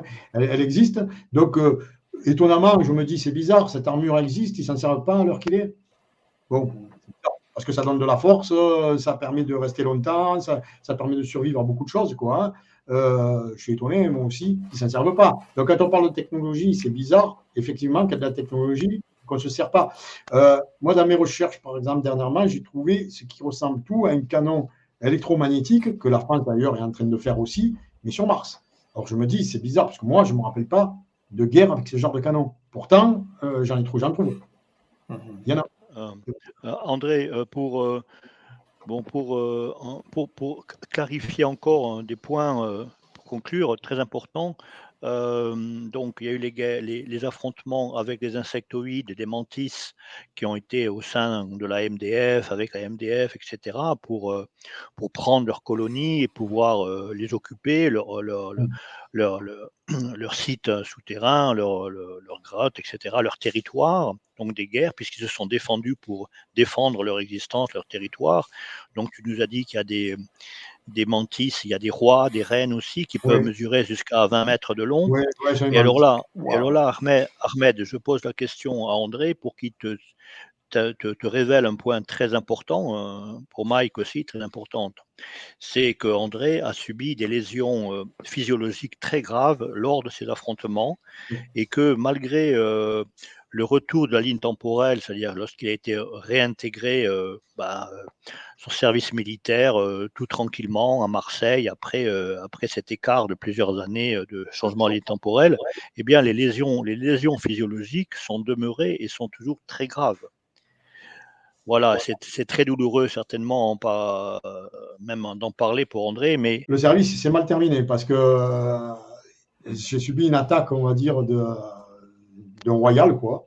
Donc il est sorti d'une butte au moment où un mantis. Oui, un mantis, un royal mantis, oui, bien entendu. Oui, moi, je suis habitué, je dis royal comme si. Parce qu'elle est reptilienne aussi. Ouais. Il m'a broyé, quoi. Il a broyé l'armure. Donc, il s'est fait quand même dégommer par l'équipe. Mais voilà, quoi. Moi, et donc, moi, je ne connaissais pas les Medved à l'époque, ce mot, tout ça, je ne connaissais pas. Je me suis revu dedans. Alors, je ne sais pas ce qu'en disaient les autres, mais moi, j'ai baigné dans une espèce de liquide bleu. Et puis, il y a eu... la base a été attaquée, là où j'étais dedans. C'est-à-dire, il y a un dysfonctionnement. Ça, je l'ai su après. C'est quelque chose qu'on m'a dit après, parce que moi, je n'ai pas compris ça. Et je ne me suis pas réveillé là. Je me suis réveillé, là, je le marque, dans une base lunaire. Donc, je ne savais même pas que j'étais dans une base lunaire quand je me suis réveillé. C'est là qu'on me l'a dit. On m'a dit, pour vous, c'est fini, là, terminé. Et c'était encore une fois, après, j'ai été affecté c'est une entreprise d'exploitation minière, encore une fois. Là, tu corrobores Tony Rodrigue, là. Bon, alors voilà. Et voilà, donc, et en fait, ce qui moi, m'a toujours... Attends, explique bien l'accident, donc le mantis, donc le Medved. Alors, tu as été rétabli ou pas? Mais, enfin, sur le moment, oui, je pensais, en tout cas. Mais quelles étaient les lésions, d'après toi? Qu'est-ce que tu diras des lésions?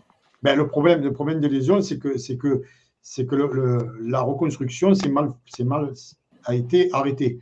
Ça s'est mal fait. Quelle était la gravité de la lésion, par exemple? Eh ben, c'est justement les hanches, le dos, tout a été broyé, en fait. Donc, j'aurais été handicapé là, je ne bougeais plus. D'ailleurs, même aujourd'hui, que ce soit mon neurologue, que ce soit les grands chirurgiens que j'ai pu voir à la Timone, à Marseille, ailleurs, ils ne comprennent pas. Moi, mon neurologue, il dit je ne sais pas comment vous fonctionnez. Voilà. C'est vrai que quand on regarde mes IRM, on a la moelle épinière qui disparaît par moment, comme si elle était coupée, qui réapparaît ailleurs. On ne sait pas comment ça marche. Alors, du coup, ils ne me touchent pas. Parce qu'ils ne savent pas. Voilà. Donc, ce n'est pas normal. Il y a des vertèbres qui sont tournées comme ça et soudées. Wow. Mais j'ai essayé, des radios. Ouais. Et c'est pareil pour la hanche. Il me manque, il y a un morceau qui a été arraché. On le voit. Sur la radio, comment ça se fait? Moi, on m'a dit, mais monsieur, vous avez une greffe? J'ai jamais de la vie. J'ai jamais eu de greffe, il n'y a pas de cicatrice. Il n'y a aucune cicatrice. Le médecin qui était une femme sur la base lunaire t'a expliqué que tu n'aurais plus de douleur pendant un certain temps, mais que la restauration n'était pas complète.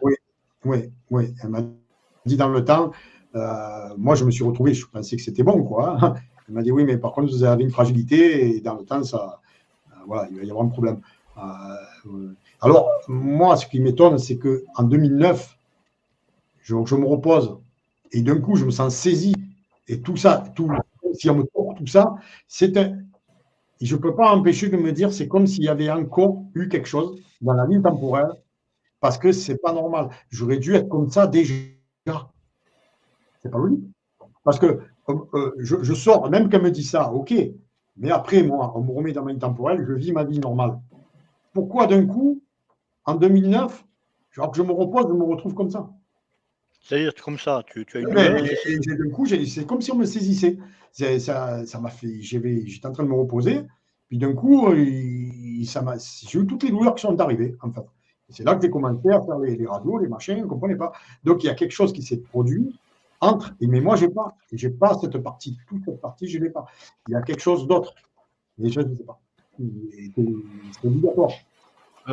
Tu m'as dit qu'à un moment donné, je crois que c'est le colonel Rovelletti qui t'avait expliqué que vous aviez été reprogrammé génétiquement pour vous adapter à la gravité plus faible.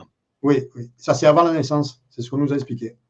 Avant la naissance. Oui. Et pas que pour ça, pour supporter les voyages spatiaux qu'on allait faire, et puis en même temps, en parallèlement à ça, c'est paradoxal, mais on a beaucoup de force. Et c'est vrai que j'ai toujours eu beaucoup de force. C'est comme ça. Quand tu dis avant la naissance, qu'est-ce que tu veux dire par là? C'est que mettons, quand ma mère, mettons, elle allait aller voir le docteur, à ce moment-là, elle devait subir sûrement un enlèvement ou quelque chose, je ne sais rien, et manipuler l'embryon à ce moment-là, quoi. Donc, les parents ne sont pas au courant. Par contre, ils reproduisent, c'est obligé parce que ce que j'ai vécu correspond au programme en parallèle. Donc, en fait, tu fais partie des victimes des MILABs, des abductions par les militaires. Je ne connais pas ce terme, mais oui. Tu chercheras un MILAB, M-I-L-A-B. Ah oui, le MILAB, d'accord, oui. Oui. C'est tout ce qui est, les programmes MILAB. Oui, c'est ça. Et d'ailleurs, l'entraînement et tout ce que j'ai subi, ça aussi, ça correspondrait plutôt au projet mannequin, qu'on appelle projet mannequin, c'est ce que j'ai trouvé, moi, par mes recherches. Après l'implantation du programme Lone Wolf, voilà, comme ça, on ferme le couvercle. Un point qui m'a frappé du point de vue médical, du point de vue des blessures, des accidents, c'est quand tu parles que les médecins constatent que tu as une fragilité osseuse qui est comme de l'ostéoporose. Oui. Et je voulais, alors ça m'a paru bizarre. Je me dis, un militaire, normalement, a une structure osseuse très forte. Un militaire n'a pas, a priori, avoir l'ostéoporose. Ça, c'est une fragilité. Mais est-ce que d'après toi, cette caractéristique, elle fait partie des reprogrammations génétiques pour donner une sorte de légèreté au corps, pour l'adapter à la gravité martienne, par exemple? Est-ce que tu crois que ça vient de là? C'est possible. C'est possible. Je ne veux pas l'affirmer, c'est possible. Ça peut être ça. Ça peut être aussi une conséquence du meddev qui a mal fonctionné. Je ne sais pas. Ça peut être les deux. Le fait de pouvoir être adapté à une gravité différente. Ça, c'est sûr. C'est sûr qu'on est modifié par rapport à ça. C'est obligatoire. On ne peut pas rester des années comme ça. On ne peut pas. Il faut déjà être prêt à ça, quoi. Est-ce que sur donc, tu veux dire que la structure osseuse peut être dégradée en prévision de cet environnement ou dans cet environnement? Possible. Je ne peux pas répondre affirmatif. Hein. Je ne suis pas médecin et ça, je n'ai pas l'info là-dessus. Est-ce qu'il y a des collègues à toi qui avaient péri dans les opérations et qui ont été ressuscités par cette technologie ou sur la Lune ou... Tu n'as pas... J'ai vu ressusciter. J'ai eu un collègue, on va dire, Gio, c'était d'ailleurs dernièrement aussi, j'ai fait à l'époque, enfin dernièrement, dans les derniers contacts, je me suis surpris à demander mais où est Gio encore? C'est comme quoi ça m'a marqué et on m'a dit mais Gio est mort.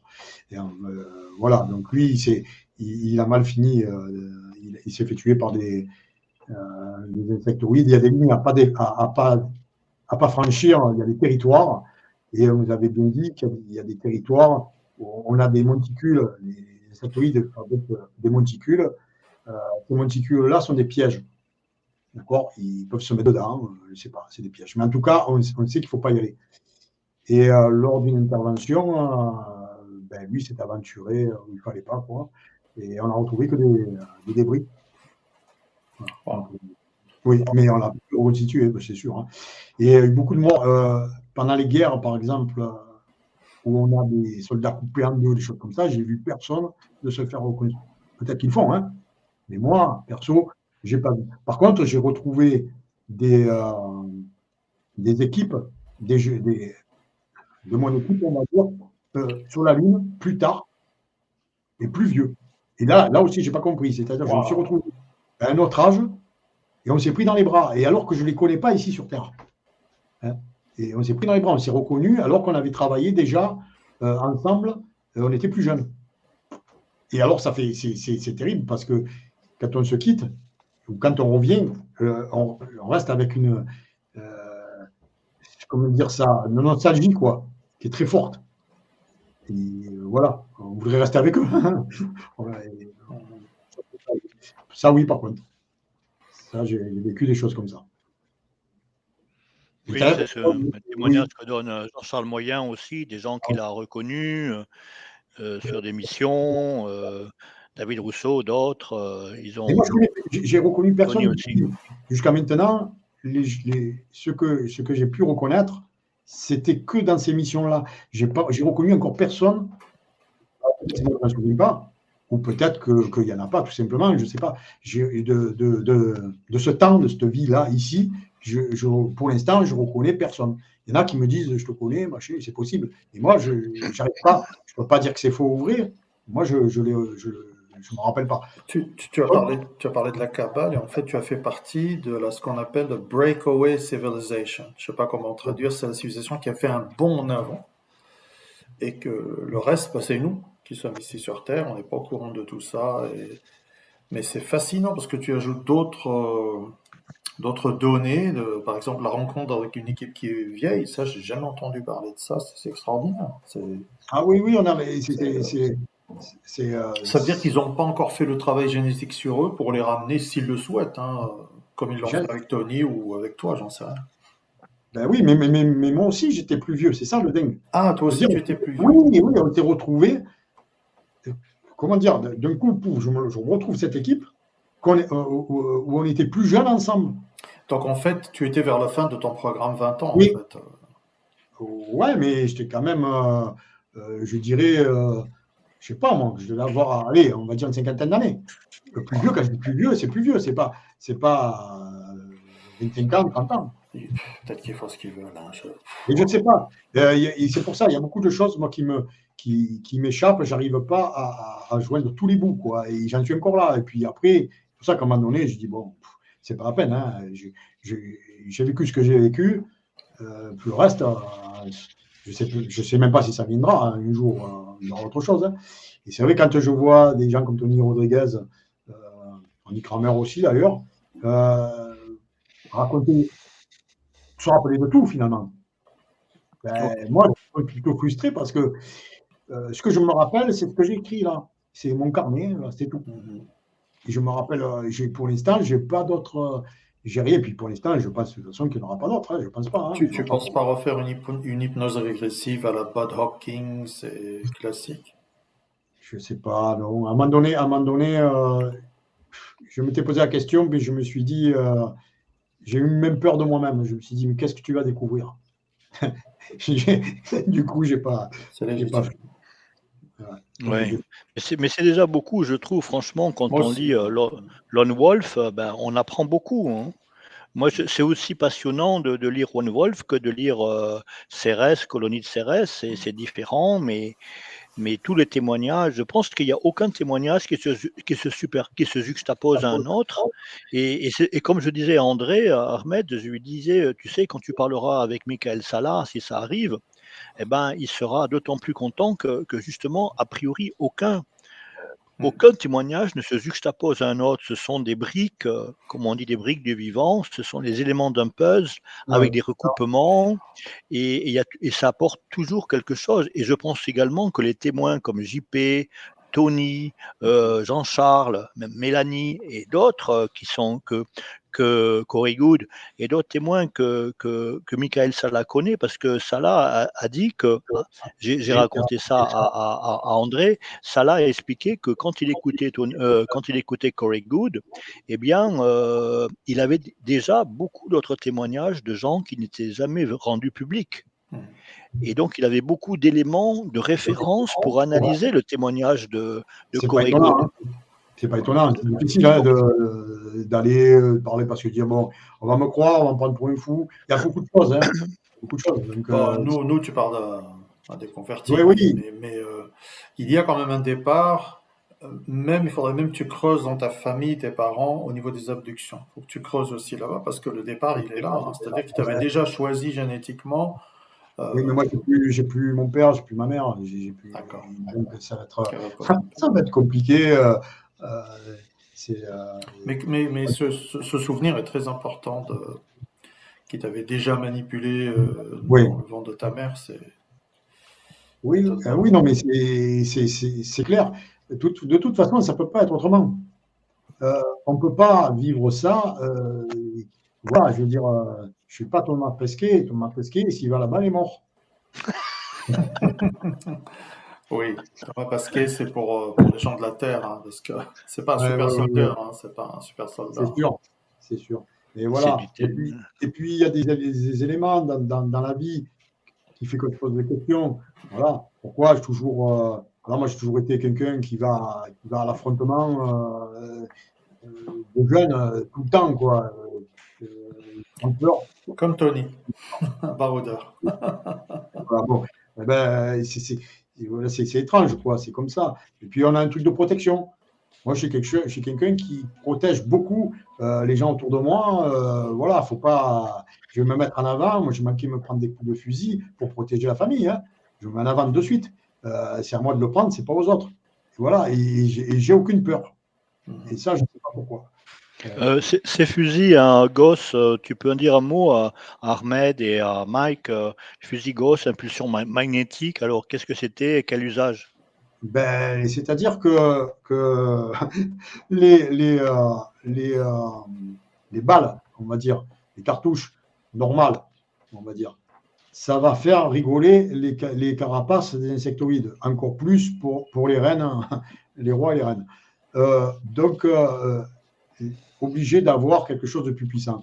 Et le fusil Gauss, il est à peu près 400 fois plus puissant qu'un fusil d'assaut, quoi. Donc, quand la balle elle part, donc c'est la raison pour laquelle il y a des fusils Gauss. C'est pas juste parce que si on veut avoir la même force de frappe, il faut se balader avec un canon sous le bras. Hein. Donc ça, c'est pas possible. Donc, il faut un fusil. C'est le fusil électromagnétique. Et je mets les détails de ces fusils dans les livres aussi. Hein. Pas tout détailler là parce que on va y passer un moment. Hein. C'est la technologie. Il y a d'ailleurs des entreprises américaines qui en fabriquent. Hein. J'ai mis, et qui les vendent à l'US Navy, ils vendent alors qu'il est des fusils Gauss. Hein. Donc, technologie existe, on ne vend pas quelque chose qui vient de sortir. Hein.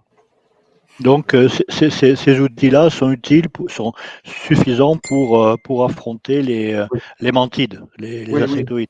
Oui. Ah oui, on fait sauter les pattes, les têtes avec ça, oui. Oui, avec un fusil d'assaut, même très puissant, qui nous semble puissant ici, ça ne fait rien. Hein. Ça va les chatouiller. Donc là, tu fais de la bouillabaisse. Tu fais la bouillabaisse. Tu penses que ces créatures ont des medbeds? Oui, perso, moi, ce que j'ai vu, ils n'avaient pas de technologie. Alors peut-être maintenant. Est-ce que les insectoïdes ont des medbeds? Elle est bonne. C'est bon, Mike, continue. Go on, brother. Mais qui sait, mais on y est, quoi. Mais peut-être qu'ils n'ont pas de medbed, mais peut-être qu'ils ont des techniques pour se soigner, qu'on ne connaît pas, et qui vont les régénérer. Ils ne sont peut-être pas technologiquement si évolués que ce que tu penses, mec, mais ils sont télépathes déjà. Oui. Ce qui est très fort. Ben, ils sont religieux, c'est pour ça, non? Alors, pas comme celles qui abductent classiquement, on va dire, à la Bad Hopkins et tout ça. Celles-ci, elles sont endogènes. C'est un mélange de fourmis et de... Alors oui, elles sont télépathes. Oui, puisque moi, j'ai eu ce contact. Hein. Donc, et alors, la télépathie, elle s'est produite plutôt en image. C'est-à-dire que l'insectoïde, pendant une guerre, alors qu'on faisait dormir, m'a envoyé des images dans ma tête. Je revoyais la scène et je pouvais ressentir ce qu'il ressentait. Wow. Et d'ailleurs, voilà, après il est parti, j'ai laissé partir parce que j'étais comme ça. Il te montrait que la MDF était en train de détruire leur habitat. Leur habitat, les œufs tout brûlés, la reine qui restait quand même parce que c'était ses œufs et que c'est comme ça, qui est en train de brûler. Donc, il m'a envoyé tout ça. Donc, ici, quand c'est comme ça, tu n'es pas fier. Hein. Mais bon, tu te reçois ça et tu comprends comment ils communiquent. Tu dis, voilà, ils ne communiquent pas, ils ne te parlent pas. Et avec une image, avec une image, tu as tout. Hein. Ah oui. Avec une image, tu as tout. Ça m'a fait penser aux dauphins, moi. Parce que, apparemment, les dauphins communiquent de ce genre-là. J'ai regardé une émission sur les dauphins, je dis bien, mais c'est dingue, ça me fait penser aux dauphins. Bon. Télépathe, oui. Ah, c'est énorme. Les dauphins, pour penser aux tigris et tout ça. JP, quand je parlais avec André Ahmed, et il me disait qu'elle a essayé de chercher des vidéos avec Michael Salah, avec JP, mais qu'il n'y en a pas des vidéos en français. C'est quand même terrible. Hein? Oui. Et quand on veut traduire, il n'y a pas le français. Wow.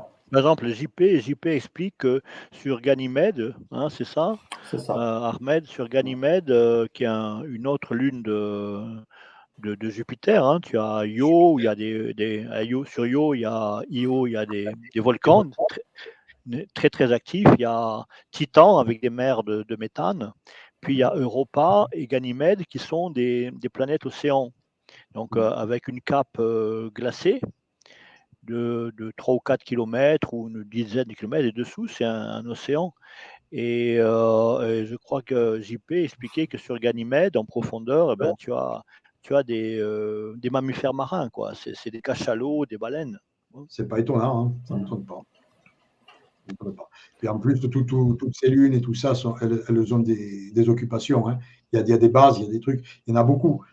J'en ai trouvé, encore une fois, j'ai eu montré dans des livres, dans des vidéos. Mais bon, après, à un moment donné, on arrête parce que je dis, c'est un monde d'aveugle. Alors bon, on laisse tomber, tout est devant les yeux. Bon. En tout cas, ton témoignage, il mérite d'être connu de tout le monde. Hein. C'est extraordinaire. Ben, en vérité, moi, quand j'avais écrit l'emprise du loup au départ, c'est Patricia Brett qui était tombée dessus parce qu'elle cherchait Arias Prem et puis elle tombait sur mon truc à moi. Et c'est elle qui m'a dit à un moment donné, mais tu fais partie des PSS. Mais je ne connaissais même pas ce mot. J'ai dit, mais c'est quoi ça, PSS, de quoi tu parles? Et puis là, elle m'a un petit peu expliqué. Et bon, voilà, c'est comme ça que j'ai su, enfin, que j'ai pu chercher, quoi. Après, Michael Salah, ses livres, etc. Voilà, j'ai commencé à me documenter parce que je voulais savoir ce que c'était tout ça. Donc c'est bien que maintenant Ahmed et Mike connaissent ton témoignage. Donc si le docteur Salah veut un entretien, ben tu vois, on est qualifié pour collaborer, pour que Michael Salah comprenne. S'il veut, oui, comme il veut. Qu'est-ce que tu en penses, Ahmed? On a bien éclairé. Absolument, c'est une occasion extraordinaire de faire connaître le cas douloureux et extraordinaire d'André. Il faut y aller, quoi. Oui, il faut être patient. Hein. J'ai dit à André que le docteur Salah, moi personnellement, j'ai eu son adresse mail par Chris Esson et qu'il a demandé personnellement à sa femme de communiquer son adresse privée. Oui. Bon, j'avais dit que j'avais fait une interview déjà du docteur Salah, d'ailleurs avec Ahmed. Ahmed était avec moi quand on a fait en 2024, etc. Différentes choses. Salam Rafi. Que j'avais traduit également un livre d'Elena Danaan, le témoignage sur Stéphane Suard. C'est-à-dire que je recrée mon environnement, en fait. Tu peux pas l'envoyer à Mike, s'il te plaît, parce que Mike, il veut se protéger. Il a cette poésie en lui, cette ingénuité naturelle. En fait, ce qui se passe, c'est que ça me permet de, comment dire ça, d'extérioriser, d'avoir quelque chose, quoi. J'en ai besoin. Donc, je refais un peu mon environnement. D'ailleurs, quand j'étais adolescent, ma chambre d'adolescent, c'était pas une chambre. J'avais refait un cockpit, quoi. Hein. On rentrait, c'était un centre de contrôle. C'était pas une chambre. J'avais un lit pliant, je le pliais. J'avais des platines, des premiers jeux vidéo, machin. Je m'étais fait tout un système avec des interrupteurs. Je m'étais pris le jus, j'avais fait péter les plombs plusieurs fois. Mais bon, voilà. Là, par exemple, je décris un peu le monde insectoïde. C'est le monde insectoïde type mantis, d'accord, que je mets. D'accord, ici. Alors, les clichés, ils y sont, mais là, j'ai juste mis à quoi elle ressemblait avec des représentations, d'accord. Voilà. Et donc, ce sont que des représentations, ça, hein, attention. Hein. C'est à ça que ça ressemble le plus. Et avec les catégories, parce qu'on a les ouvriers, c'est un peu comme les fourmis, finalement. Voilà. D'accord. Ouais. T'as pas envie de rencontrer ça dans ta balade, hein? Non. Surtout voilà. que c'est télépathe. Voilà. Il y en a un que j'ai ressorti parce qu'il est très loin, c'est une très grosse, donc je l'ai ressorti comme ça. Mais dans le cliché, les insectoïdes, j'en ai sorti, c'est pas la première fois. Alors, même si on a du mal à les voir, on les voit, hein. Par exemple.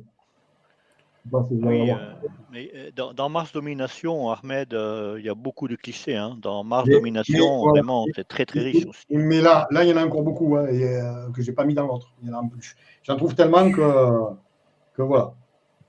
Donc ils y sont. Hein, voilà, les araignées, les machins, on peut les trouver aussi. Enfin, bon. Ouais, je vais acheter tes livres. Voilà. Les œufs, par exemple, les œufs, là, on a des œufs. Là, je remets en représentation. Qui dit œuf, dit omelette. Ouais, les omelettes insectoïdes. Ou norvégienne. Voilà. On a des œufs de menthe. Et ils sont. Ah non, moi je veux pas d'omelette. Non. Donc, en fait, on retrouve tout. Hein, je vais vous montrer. Ouais. Voilà, donc on a beaucoup de choses. Et on a aussi des vaisseaux. Et bien là-dessus, je te montre aussi. Alors, c'est sur un cliché. Il a fallu bien l'agrandir, mais on les a. On a un TR3B hein, qui est dans le ciel martien. Il est dans le ciel martien. On a des vaisseaux triangulaires. Chose que je connais, quoi, que j'ai vu. Ah, c'est la MDF. C'est la MDF, forcément. Probablement. Ouais, c'est ça. Donc voilà, il y a beaucoup de choses. Tu vois, si tu prends par exemple ce vaisseau qui est au sol, qui a dû se scratcher, j'imagine, on voit bien que ce n'est pas une simple roche. Tu vois, il y a une structure. Oui. Voilà. Il est pris quand même de l'espace. Hein. Donc le machin, il est gros. Donc, on en a beaucoup, quoi. Tu vois. Et puis tu as des missiles, par exemple, qui finissent par terre. Tu qui ont raté leur coup. Celui-là, par exemple, tu vois. Le vois, il est sur une roche. L'autre à côté. Donc on les a, les trucs, ils existent. Il faut juste les trouver, les voir, quoi. Il faut ouvrir les yeux. Combien de temps ont duré les phases critiques de la guerre, hein, d'après toi? Pour moi, c'était plutôt, on va dire, les 2 dernières années. C'est là où ça s'est plutôt accéléré. La dernière année, terrible. Ça correspond à quelle année terrestre, hein, d'après toi? Eh ben, moi, ça serait 80, 89, 90, jusqu'à 91, quoi. Et cette fourchette-là. Quoi. Ça, c'est mon temps, le temps ici, quoi. Tu sais que Elena Danaan a dit qu'il y a eu des guerres vers 2021, hein, 2022, c'est ça, Ahmed? Vers 2021 et qui ont mis fin à... Alors, ça, c'est possible. Oui, qui ont mis fin à Solar Warden et tout ça. Enfin, ils ont mis les reptiliens, ils les ont boutés en dehors du système solaire, les grilles, mais bon. Donc c'est complexe. Voilà. T'as une jambe de soldat, par exemple, par terre. Tu vas voir. Arraché. On a à côté, on a carrément des débris entiers de soldats morts. On en a plein. Hein. Punaise, je fais un travail de fou, là, de fourmi. Hein. Ah oui, c'est impressionnant. Très, très impressionnant. Peut-être, si tu te trouves normal, tu vois, casque arraché, peut-être déformé. Voilà. Et cette fossilisation qui permet, en fait, de conserver les... Ah ouais. Ouais, tu as beaucoup. Bon, voilà, je ne vais pas tout montrer parce qu'il y en a beaucoup. Sur les mines, c'est pareil, on trouve beaucoup de choses. Hein. Mais tu veux dire que dans la MDF, quand il y a des casualties, hein, des dommages collatéraux, ils ne récupèrent pas les blessés, etc. Peut-être qu'ils n'ont pas le temps. Non, oui, bien sûr que si. Ah oui, mais ça dépend, ça dépend évidemment. Non, parce que nous, on a à un moment donné, on s'est retrouvé dans une pièce, justement, avec des débris d'armure. Et en fait, c'était avec les noms des familles, les noms de la personne, mais aussi son rang, enfin, le matériel avec des enveloppes dessus. Et on mettait ça rangé sur des tables. Ah, je me souviens, oui. C'est la fin du gros livre Ouais, de Mars Domination. Oui. Je l'ai vu. Donc, mais après, bon, effectivement. Mais il y avait tellement de victimes qu'ils n'ont pas récupéré. Non, il ne faut pas tout prendre. Hein. D'ailleurs, tu vois bien, il y a plein de débris encore. Oui, c'est un pagaille. Hein. Donc, c'est des centaines, des milliers de victimes, en fait. Oui. Ah ouais, c'est sûr, on ne les compte pas, c'est clair. Ah, c'est un truc de malade. Et bon, en plus, il y a des gens qui se font enlever. Je parle d'ici. D'ici pour aller servir là-bas. Et une fois, j'étais tombé sur un témoignage de Laura, la petite fille. Laura Eisenhower. Qui disait qu'il voulait la faire aller sur Mars avec sa copine. Oui, tout à fait. Et qu'elle a refusé. Mais elle a bien fait. Parce qu'elle a vraiment fini, ça. Elle ne serait jamais revenue, quoi. Ben non, elle a bien compris le piège. Elle aurait rencontré une reine mantide qui lui a dit: toi, tu es la petite fille du président, viens prendre le petit déjeuner à la maison. À mon avis, et c'est elle qui aurait été le repas, en fait. Ouais. Possible aussi. Hein. Comme ça, il serait bien vengé d'Eisenhower. Je regarde tes livres, c'est super intéressant. Donc, pas parler que des PSS. C'est une bonne question, Jean. Franchement, c'est une bonne question. Tes livres, ils méritent d'être exposés au monde entier, être en anglais. Hein. On a fait un essai avec un logiciel, tu as vu, avec André, pour Lone Wolf, et qu'on a transmis à toi et au docteur Salah. Mais c'est juste pour qu'il ait un premier coup d'œil, parce que ça a été fait avec un logiciel, donc ça demande à être relu, à une traduction vraiment de qualité professionnelle pour que ce soit du bon anglais et que n'importe quel lecteur américain ils disent pas tiens ça a été fait par ChatGPT, c'est n'importe quoi. Non, il faut que ce soit bien révisé. Et encore, Lone Wolf, c'est pas gros, mais le livre Mars Domination, il est énorme. Hein. c'est 2 fois plus en texte et puis en plus beaucoup d'images, donc il faut que ce soit très bien fait. Mais c'est nécessaire parce que Michael Salla, il ne pourra pas connaître tout ton témoignage simplement avec 1 ou 2 interviews. Il faut qu'il ait vraiment les tempêtes rouges, tout ça, pour comprendre toute la dimension de la recherche.